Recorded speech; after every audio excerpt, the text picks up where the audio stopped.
Okay, ladies and gentlemen, little rushed purely because we want to get our immediate, like the extra time penalties has just finished in the Real Madrid Man City game. We just want to give you our immediate reactions to the Champions League games that we've seen. First of all, obviously for this Wednesday night, but also what we saw last night on Tuesday, and just generally speaking, the quarterfinals as a whole. Um, James, we'll get through the somewhat painful stuff first. Bayern Munich, damn, there seems to be a connection between Arsenal Football Club and Bayern Munich, and it seems to always go in Bayern Munich's favour. First leg, pretty strong showing, but did you see enough from Arsenal tonight? What I'm trying to ask: do you think Bayern go through as deservedly, or do you think Arsenal 100%. could have done more? 100%. At Bayern, and to me, in both legs, they were comfortable in the first leg. Couple times we were on top, but the second game, Jack, especially in the second half, Bayern should have been out of sight. They hit the post, couple of headers. Musiala was pulling strings. He was going crazy. Sane, they just couldn't live. Arsenal just couldn't live with Bayern Munich. And the thing that upset me the most is that we never really gave Bayern Munich an actual goal. Bayern Munich were there for the taking, Jack. You don't lose players like Kingsley Coman, Serge Gnabry, and Davis. Yeah, I felt like Alfonso Davis are all out. Yeah, in this situation right now, Bayern are not playing well. There are loads of stuff going on. To me, we let them off the hook. This was a team that was there for the taking, and Sane wasn't fully fit, but he still comes on and puts on a fantastic display. Arsenal overall, you can tell me as much as you want to say about these players, Jack. Our players are good, but just not at that level yet. A couple of them guys, cool, yeah, yeah, yeah. In my opinion, we've figured out how to be dominant in the Premier League. Champions League is a different ballgame, and I mentioned that word, heritage. Heritage is so important in the Champions League. Bayern Munich have this heritage, Arsenal don't, and especially with this team, they don't know much about European understanding. They don't know about European how to navigate through a two-legged affair. The game against Porto, Jack, we just narrowly went through. We went through on penalties. It wasn't like we just came back and we won comfortably. No, we went through on penalties, Jack. And watching today against Bayern from first minute, second minute, were completely on top of us and definitely deserve to go through. I'm happy that they went through because the better team is actually going to have a better showing in the thing about it in the semi-final. Yeah, look, and that is big of you to say. I'll say that for sure. I think I looked at a couple of decisions that didn't quite go the way. I mean, one that I found absolutely infuriating was near the end. The corner. Odegaard. Oh, yeah, I But mean, Jack, it hits but Jack, the defender and the uh, goalkeeper, and it but, goes but out for a goal kick. I would lose my mind if that was my team. But yeah, but but Jack, think about it. You're not talking about an opportunity. You're not talking about a penalty. You're talking about a corner. yeah, We're I know, talking about I corners know. here. That just shows you the lack of creativity from Arsenal. We're not talking about, oh, a ball came in and maybe it might have hit the hand, or like Right. a player goes on 1v1 and it might and like did he get fouled? We're talking about a corner. Yeah, Arsenal did nothing in that game. The European experience and understanding of Bayern Munich was just so big, and I'm going to mention this for the next games. It's so important to have that second leg at home. The fact that Bayern had that second leg at home with the Allianz Arena, these Arsenal players have never really been in this sort of situation. A Champions League quarterfinal, Jack. It's a big day. You've yep. seen that we're going to get to Borussia Dortmund, but you've seen what it's like when like Borussia Dortmund went through. It's a big situation there. Bayern know how to deal with it because they've been there on so many occasions. First time Arsenal been there, and the overall quality and also the heritage and the understanding clearly shown on Bayern Munich side. And again, it's not to, I know this maybe broadens out into a bigger conversation, and you and I have definitely spoken about this off camera and maybe even on camera. James, Arsenal are outgrowing a couple of these players. And it's not to say that they're not good enough to play on that stage. I think some of these guys are, but there are certain players who it's not quite in keeping with kind of Champions League glory and being a main centerpiece of that. And I think again, another transfer window for Arsenal, a very important one where they need to build on that and have that starting quality that needs to be And improved. and Jack, not just like you mentioned I'm talking about star power. You Yeah, you look at Bayern today, Musiala, Leroy Sané, Harry Kane. Do those Aura, front three walk into the? Do they get into the Arsenal team? right? Easy, easy. Aura, You yeah. need listen the aura. Listen the quality. Arsenal is cool, and we love Saka. We love Gabriel Jesus. We love Kai Havertz is cool. Gabriel Martinelli, but they're not Tomiyasu, at that Champions League level. right? Yeah, in the Premier League, it's all good. Champions League is a whole different ball game, and you see the difference there. But big up to Bayern Munich. Listen, everybody ripped them off. You know, first people looking at them coming to the Emirates and sitting back. Oh no, that's not the Bayern way. They had a game plan and Jack they stuck to it and they executed. And also, big thing, Thomas Tuchel is one of the best cup managers in the Yep. world, and Jack he showed that through both legs, how he was able to come to the Emirates against a very, very rampant Arsenal side, stop Arsenal from playing, and ultimately look like a great attack going forward. Yeah. And then in this game, Jack, from start to finish, granted, Arsenal had a couple moments here, like here or there, they looked dominant and on top and never really looked like losing the tie. It was a great, great, great two legs well done by Thomas Tuchel. And Bayern, I know people are going to look at them to think that, oh, could they do it based on what they've done this season? But Jack, when you have the quality that they have going forward, you have to look at them and think maybe could they do it? And again, I think those unsung heroes. I think it's no surprise Joshua Kimmich, evidently has the kind of decision making, result defining moment in scoring the goal. Well read header. Konrad Laiman, Goretzka covered so much ground and did so. Oh, they were Jack. They were absolutely immense. They were just sensational. Let me not lie to you. And credit where credit's due. And also, again, Thomas Tuchel, credit where credit's due. Couple of unhappy defenders where things aren't going brilliantly and whatnot, and that whole situation at Bayern not going well. So even the leg at the Allianz to come away with a victory, Thomas Tuchel's doing something right in the world of management there. Moving on to, I think, again, what I think many people are referring to kind of as the final, I know I certainly am, of Real Madrid, Man City at the Etihad this time round. It wasn't quite as exciting as the first leg, but we did get extra time. We did get penalties. I mean, James, first thing that comes to mind for me, I've seen some bad penalties in my life. There were some seriously bad penalties taken in that penalty shootout. I mean, for real. If Bernardo Silva's because I kind of thought, oh, is he gone for a Panenka? It wasn't even really a Panenka. He just kind of like lofted it down the middle. But Jack, I think it's more the goalkeeper being smart than anything else. Because if the goalkeeper dives, oh, well done, great penalty. Right. But the goalkeeper, to me, outsmarts them, and he's brave. He's brave. He stands there because if Bernardo Silva goes either side, thinking, why does the goalkeeper doesn't move? I think it's more down to the goalkeeper than like Bernardo Silva there, personally. Modric, little lazy. Kovacic, little lazy. James, even Vasquez penalty, it found a nice area, but he hit the ball into the ground, and that wasn't the smoothest thing. I'll be honest.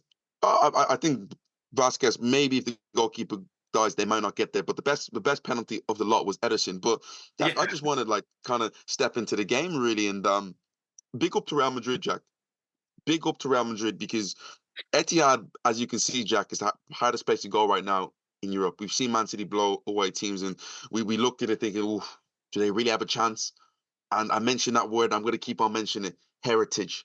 Heritage matters. Real Madrid go a goal up, and you're thinking, oh, can they withstand them? Jack, they defended for 120 minutes, basically.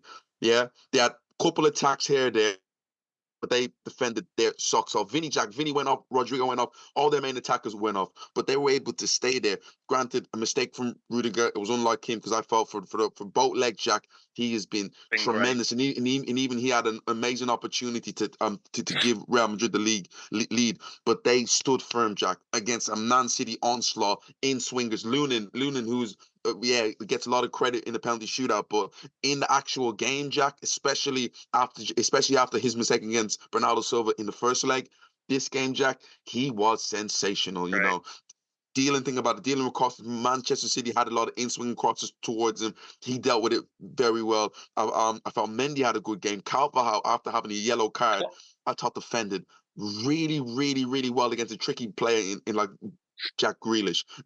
You know, City overall, I think Camavinga looked great. I mean, to be fair, I don't know if I've seen a game in the last 2 years where Camavinga hasn't looked good. To be fair, but still. Listen, and another thing, Tony Tony Cruz is good, but I thought when Madrid came on, he was in a tough situation. He was still able to get the ball moving. So big up to him there. Bellingham, I don't think was that great. Vinny wasn't as there as much, but had his moments there.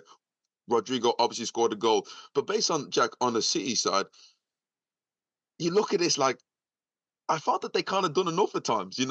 Maybe granted they could have created more chances, but Jack, you look at the chances that Phil Foden had missing from almost 12 yards out.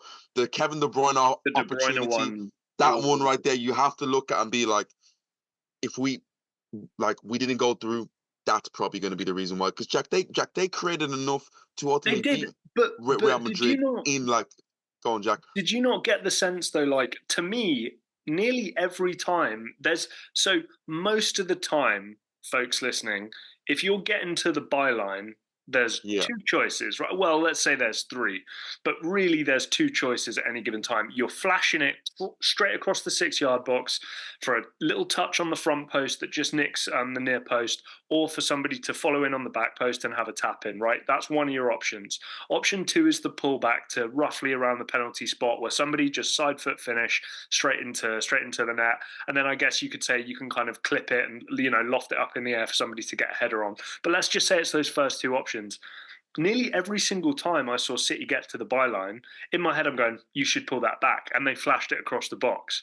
And every yeah. time I'm going, man, you got to flash that across the box, they pulled it back. So I wonder, I don't know if you feel the same, but I wonder, was there a little bit of just that final decision making was just not quite on today? That's how I felt. Listen, 110% there. Haaland didn't really get that many chances, was kind of like given a lot of headers, Jack. Some difficult ones. Jack, he had one where like he was able to guide it really well onto onto the bar, but it wasn't something that like he had these incredible great opportunities. I felt like he was marshaled really well by the Real Madrid team, and it showed you that he wasn't having that sort of game when Guardiola takes him off for Alvarez. And Doku comes on, and I thought he made a bit more of a difference. Was just a bit more of just something different that Carvajal wasn't used to dealing with, and when like was involved with the goal. But overall, with City, they're gonna sit there and be like, okay, we went out. When you go out on penalties, Jack, you almost put your hands up. I don't come in here to kill Manchester City. Think, oh, No. they could have done this, they could have done that. No, maybe could have taken that. Jack could have taken their chances a lot more. But overall, Jack, I thought that they navigated a really good game plan. Real Madrid, credit to them. They showed that Champions League understanding. Jack, you must understand. Look at the amount of players on that team that were like Champions League winners. Yeah. Rudiger's a Champions League winner with Chelsea. Nacho's a Champions League winner. Carvajal, Vinicius, Rodrigo, Modric, Cruz. Cruz, and Camavinga. Just so many Mendy's, just so many Champions League winners splattered around there. Jack, in a tough environment like that, they were just able to stand up. Because, Jack, it's not easy. Going to Real Madrid and defending like that, yeah, was just incredible from them, and fair play to them. I felt if either team would have went through, I think we would have been fine with that, because both teams to me were deserving of like going through. Penalties are penalties. You put your hands up there. You literally could not split both teams, because Real Madrid would say in the second leg, I felt like we just edged it, but you guys were able to score 3 phenomenal goals. Right. And Man City would say we edged it, but you guys got your little counter attack there, and just were able to be great defensively. It bothers me. It bothers me. No. The speed in which they play still bothers me, and I've got to say, Rodri, who again I think based on current sensational, best around the world, but I didn't think he was quite at it today, and I didn't think he was quite at it that we thought. I don't know quite what it was. I didn't get the same kind of domination and control. The easy pass was played a little too much, and I think he's better than that, especially at home. I think he's a little better than that. The speed in their build-up.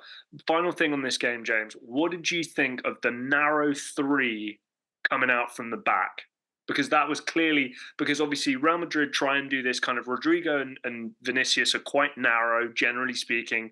Bellingham's right in there, kind of tucked in as well, quite narrow. So for me, it seemed like a lot of City's build-up play was from the centre backs, and maybe a midfielder dropping in, was quite narrow from that 3, and they were just kind of passing it along, slowly making their way up the pitch. Obviously, that's purposeful from Pep, but I don't know if that yielded any great opportunities or stopped any counterattacks. I wondered if, first of all, did you see the same thing, and what did you think? To be fair, like I looked at it, I just seen like a back four that was quite rigid. Guardiola was actually a bit more advanced, but like had to get back. I thought Kyle Walker, his explosiveness, especially with his speed, is so important. In Jack, you've seen it with the opportunity where like Vinny's last opportunity, where like he goes through. Anybody else, I think Vinny beats him there. Kyle Walker just shows his speed, his experience, and his also power to hold him off and think about it and like playing to there. Jack, I've seen to me what Manchester City have done on like a number of occasions. Jack Grealish out wide, Phil Foden out wide. He didn't really get involved as No. much as I want him to do, and I wasn't sure what sort of areas that he was trying to pick up. He was kind of like non-existent there. To me, you had Bernardo Silva floating around in different sort of areas. I did see the I actually did see the switch where Bernardo Silva went out wide and Foden was really trying to play in the pockets as much, but it didn't really yield anything for Manchester City. It was a lot of probing and passing, boom, boom, boom, boom, boom. Like think about it, moving it, but not moving it to the point of view where they were hurting Real Madrid. And Jack, secondly, I don't think Manchester City took enough shots. No, I totally You agree. must understand. Especially compared to the first leg. This is what I'm saying. Compared to like, granted, Real Madrid probably looked at it and be like, okay, they're scoring from this sort of way. Guys, get out to him, stop them from getting the shots. And maybe that's more on like Real Madrid's side. But for a team that was so successful from long distance against Real Madrid, I would have thought get more shots off, especially players like Rodri, Foden, which Real Madrid didn't really give him that sort of space there. Kevin De Bruyne did have a couple shots there, but overall we see I can't come here and criticize City, Jack. No, I no. don't think that they did anything wrong. Generally, going out on penalties, you put your hands up and be like, okay, a team went through in Real Madrid doing Real Madrid things. Yeah, I think Only one team would have went. Only one team would have went to the Etihad and found a way, and they yeah, did it. they did it. Yeah, and again, that's why I picked them. Like, right, that you mentioned it, heritage, and it's just what they do. And look, to me, it's still the final in this competition. Real Madrid, Man City is the final. I know it's the quarters, but to me, that's the final. And the two best teams, I don't think anybody was egregiously bad. So I think we got what we deserved there. James, let's head over to Germany. Let's head over to the Westfalenstadion, Signal Iduna Park, and let's talk about Borussia Dortmund. Really kind of giving it to what is usually quite a reliable defensive Atletico Madrid team, scoring kind of a bunch on them over the course of two legs. The cracks starting to show a little bit here for Diego Simeone in first of all in cup competitions, but just generally, do people know how to play this Atletico Madrid team now? Jack, I think what a seesaw game. What an absolute seesaw game. Credit to Borussia Dortmund. They started like an absolute house on fire. Granted, guys, my eyes were more on the second game, but they started like an absolute house on fire. Taking a two-goal lead and really stunning this Atletico Madrid team who were meant to go there and just frustrate Borussia Dortmund. Borussia Dortmund with this incredible yellow wall of theirs gets himself going, get the two goals, and you're thinking, ooh, what's going on here? Atletico Madrid show what Atletico Madrid do thing about it in the second half, Jack. That 20 minutes, Jack, they could have been completely out of sight there. They had chance upon chances to really, really put daylight between them and Borussia Dortmund. But I don't know where Jack. I don't know where this came from. I really don't know where this Borussia Dortmund comeback came from because I thought they were dead and buried. Atletico Madrid, they've stuck a knife into you, look like they're going to score, but somehow, some way, Jack, they find a way. They find a way, they get the equalizer, and then and think about it, then they get the winner. And after that, they look more likely to score the second than like Atletico Madrid looked like getting an equalizer. And listen, the way you feel at Borussia Dortmund this year, I get it. It's not Tony Cruz, not Tony Cruz. It's not Goetze, it's not Lewandowski, it's not Klopp.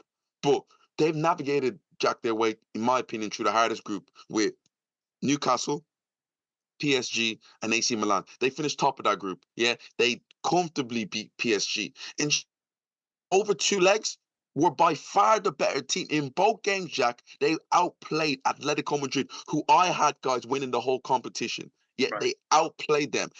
Going into the next game against PSG, which we'll get to, you cannot look against this team anymore. You know, the weird thing about uh Dortmund is that every 10 or 20 years, they seem to have this weird come up. Jack, Right. they got to the final 11 years ago. They won it in 1998 against Juventus. Maybe it might happen again. They seem to have this come up, Jack. They might lose players here and there, but they found a way. And also, I'm going to say this right now, and big up to Sammy. This Julian Brandt is a baller. No, Dude, he's a hooper. yeah. Listen, his ability unbelievable. And Yep. it's almost like Marco Reus isn't the same guy anymore. But Yep. Julian Brandt, to me, has taken over the responsibility and is now able to push this team. And listen, big up to him and big up to Borussia Dortmund. You can't hate on them guys. Honestly, if they make it to the final, they definitely deserve it. Sorry, Uh, I went on a big no, tangent there. no, 100%. Look, you're absolutely right. And again, there's a lot of kind of familiar faces who you go, oh, hang on a minute, I remember him. Or like, he's coming, he's still knocking around in there. I love seeing Mats Hummels still play at a top level and still play well. Really kind of like warms my heart. Great to see Ian Matson doing well as well. Obviously, Chelsea loanee as well. We're potentially going to see him playing for Chelsea at some point next season if that move's not made permanent to Borussia Dortmund. You mentioned Julian Brandt. Jadon Sancho, bit of life there, maybe. Who knows, right? But again, both the finishes, clinical. I thought Oblak really let himself down a little bit. I know we can talk about the finishes being good, but I did feel there was one of them where I was like, man, you need to do a bit. Jack, the last one I can understand it because he gets a hand to it. But if you look at the bodies that traveled, yeah, he had like 5 bodies like in front of him. Like he literally sees the ball really, really late and he's able to get a hand to it. And granted, the goalkeeper that we look at, All Black's a top goalkeeper, but it's a difficult opportunity. I mean, difficult shot to save in my eyes. And then the kid who came on during whatever his name was, he looked really lively and really good as Oh, well. And James, here's the main thing, because I don't want to break this game down too much because it wasn't like one of the bigger games. James, we need to give Dortmund credit. They lost Jude 100%. Bellingham last year. 2 They years lost Erling ago, Haaland the year, but they they lost lost Erling Erling like Haaland, right? They're always losing in and around the best player in the world from their team, and they're able to recover beautifully each and every time. Not to a level where they're winning Bundesligas all the time, not to the level where they're super, super competitive in the Champions League, but this is a team that gets decimated in terms of their talent, but somehow, some way can always bring it round. And you mentioned the name. I love the man. Marco Reus comes on as a sub, wins a couple of throw-ins, wins a couple of corners, sees things out. That's what we want to see, right? Credit where credit's due there. Excited for Dortmund in the semis, massively. They're going to be fun to watch. And again, Signal Iduna Park, what a great location for a semi-final of football. Right, James, well, let's get on to the kind of, I would argue, the most interesting tie over the two. Paris Saint-Germain, Barcelona at the Nou Camp. James, can we talk about the red card? First of all, Stonewall, no questions asked red card for you. no question, no questions. Xavi, I've seen Xavi's interview and I can clearly tell that he's a hot manager who's going to back his team. But if that was on like the other hand, he would have said clear red card, get him off the field. I didn't like the way how he went about after the game because I don't think the referee got too much wrong. Right. In regards, Jack, in regards to that. But you want to go on? Yeah, no, just I just wanted. I mean, that's really dumb, right? That's really, you're at home, give up the goal. I mean, Give up, no, not the goal. Give up the chance. Yeah, He scores, cool. Or if you're doing the whole double jeopardy rule, wait till he gets in the box, foul him in the box, take the yellow card and the penalty, and just try your luck. But yeah, that was a really dumb decision. And I just think that, very, very rarely, I think, can you point at one player and go, it's your fault they lost. It's your fault they lost. But the moment you go down to 10 men in a game like that, and you're looking across at the pitch and you're seeing names like Kylian Mbappe, Vitinha, who over the course of 2 legs has been absolutely unbelievable as well. Barcola as well, I think, on the left wing. He was sensational. Unbelievable.